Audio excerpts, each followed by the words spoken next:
This morning, investigators impounding 5 vehicles from the house where 4 University of Idaho students were brutally stabbed to death, including the new Range Rover Kaylee Gonsalves had purchased just 2 days before her murder. Kaylee was just home, and she was talking about her car, that she was pretty excited. Kaylee's father, Steve, fears that instead of evidence mounting, it's questions, mainly who did this, why, and who was the target.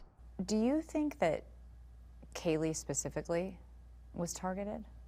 It's a fear of mine.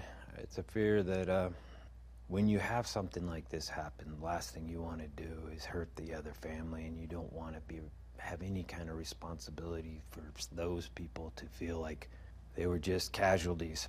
Investigators telling ABC News Kaylee made several comments to friends and family about a possible stalker. I mean, did she ever talk to you about a potential stalker or somebody that made her uncomfortable? She did.